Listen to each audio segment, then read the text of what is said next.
At 90 years old, Mary Berry still walks into a kitchen like it's a stage she was born to stand on. Her hands move with the calm of someone who's beaten time at its own game, measuring, whisking, tasting, while generations watch and wonder, how is she still this sharp, this steady, this alive? People expect a magic pill, a secret superfood, some complicated longevity protocol. But when she's asked how she's stayed so healthy deep into her 90s, her answers aren't glamorous or trendy. They're ordinary, almost disarmingly simple, the kind of rules your grandmother might have told you, then quietly lived by for 50 years. 3 golden rules. Avoid processed foods. Choose good meat from real butchers. Ignore the diet fads and live by moderation. It sounds too simple until you remember that simple done relentlessly can become powerful. So tonight, imagine we're not just talking about Mary Berry. We're talking about you, your plate, your future, your chances of feeling strong and clear-headed at 70, 80, even 90. Let's start with that first golden rule. I avoid processed food, definitely, absolutely. In a world where grocery aisles are lined with packages that never seem to expire, that's a radical statement. Because for many people, especially in countries like the US and UK, ultra-processed food isn't a treat, it's the default. Breakfast in a box, lunch from a wrapper, dinner from the freezer door. Ultra-processed foods are the ones your great-grandmother wouldn't recognize. Long ingredient lists full of colors, stabilizers, emulsifiers, preservatives, things you'd never keep in your own kitchen. They last forever on the shelf because they were built to. They're engineered to taste irresistible, melt quickly, crunch perfectly, dissolve just right on your tongue.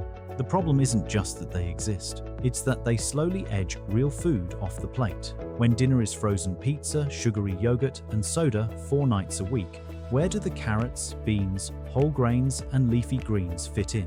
When breakfast is a frosted cereal with marshmallows, what chance does plain oatmeal have? Mary's rule is quiet but firm.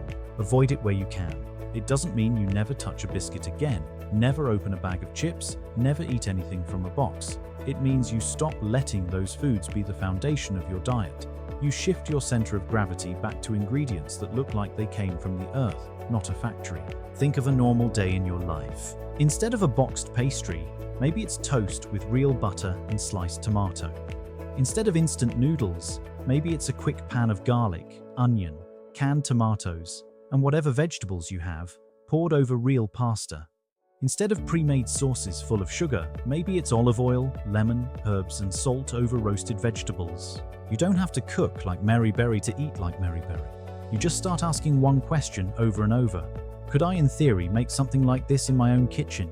If the answer is yes, tomato soup, roast chicken, vegetable stew, a simple cake, you're probably closer to real food. If the answer feels like science fiction, maybe that's the thing to eat less often.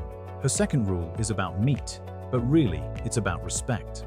I go to my butchers, she says. Because a butcher doesn't just sell meat, they give context. You ask questions, you learn the cut, the fat content, the best way to cook it. You're not just grabbing a shrink-wrapped mystery from a fridge, you're choosing something specific. Health guidelines all over the world quietly agree. Lean, unprocessed cuts in moderate amounts are very different from a steady stream of sausages, salami, hot dogs, patties, and processed deli meats. The problem with processed meats isn't just the animal protein, it's the salt, the preservatives, the additives, the way they're made to last and last and last. Mary's approach is simple.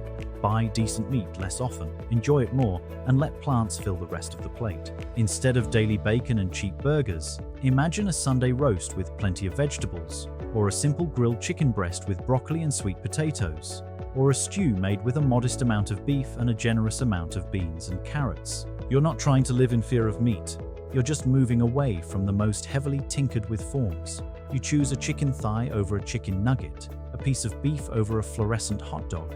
You let the ultra-processed stuff drift from daily routine into occasional treat, and your heart, your blood vessels, and your long-term risk quietly shift in a better direction. Then comes her third golden rule, the one that might surprise people the most. Don't fall for fads. Mary Berry has lived through more diet crazes than most of us can name. Low-fat mania, cabbage soup diets, grapefruit phases, juice cleanses, detox teas, kale, everything. She's watched them rise on headlines and fade into silence while real, everyday food stayed exactly where it was. I don't go with the trends, she says. Instead, she loves cabbage, watercress, simple greens, and she is absolutely honest about the one thing that will never disappear from her life: cake. How does a woman famous for baking stay healthy at 90? By refusing to turn food into a battlefield. When she was judging cakes, she ate proper slices, not crumbs, because someone had poured their heart into that bake. And then? The next day, she said, she was careful. More salads, more vegetables, more balance. Not guilt, not punishment, just correction, like gently steering a car back into its lane.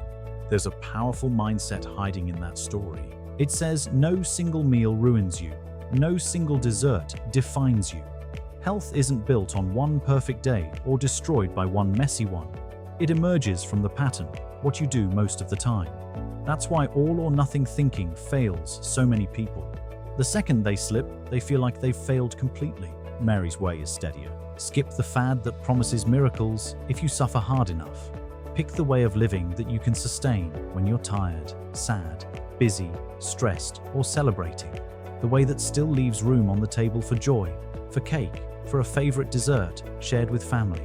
So what happens if you weave all 3 golden rules into your own life, wherever you are, whatever your age? Maybe you start small. You look at your week and choose one ultra-processed thing to swap. The frozen breaded chicken for fresh chicken you season yourself. The instant noodles for a quick stir-fry with vegetables and rice. The sugary cereal for oats with fruit. Then you rethink how you buy meat. You don't need a traditional butcher on a cobblestone street. You just need to be pickier. You read the label. You choose meat with fewer ingredients, less salt, less processing. You treat processed meats like treats, not staples. And you quietly let beans, lentils, and vegetables share the spotlight on your plate. Finally, you step away from the noise. The celebrity detox, the miracle 3-day reset, the one food that will change everything. You let all of that wash past you. Instead of asking, what will make me drop weight fastest? You start asking, what can I keep doing for the next 10 years? You won't eat perfectly, neither does Mary Berry. There will be holidays, birthdays, stressful weeks, and nights when the best you can do is something from the freezer. That's normal. What matters is how quickly you come back to center, how often you return to those simple rules. More real food, less processed, better quality meat, less of the salty, fatty stuff. No chasing fads, just living in moderation. Somewhere down the line, that pattern starts to show up in the places that matter most. In your lab results, in your blood pressure, in how your joints feel when you get out of bed, in your memory, your clarity, your resilience after illness or stress. You won't wake up one morning and suddenly feel 20 again, but you may learn what it feels like to be fully yourself at 60, 70, 80, still cooking, still walking, still laughing, still living. Mary Berry isn't promising immortality. She's simply showing by example that a long life can be paired with a good life, one where food is both nourishment and pleasure, one where you can bake for the people you love, eat a slice with them, and still take care of the body that's carried you through decades. In the end, her 3 golden rules all point in the same direction.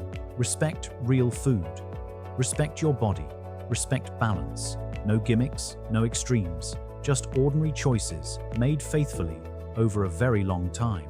And if that vision of aging, sharp, warm, fully present, feels like something you'd like for yourself, you don't have to become a baking legend to get there. You just have to start where you are, with what you can control. One plate, one purchase, one quiet decision at a time. If this story sparked something in you, if it made you look at your own meals a little differently, don't let it end here. For more grounded, science-aware health stories and gentle real-life guidance, stay close, keep listening, and keep building your next chapter with us. Your plate, your years, your joy all matter deeply here at Vital Dynasty.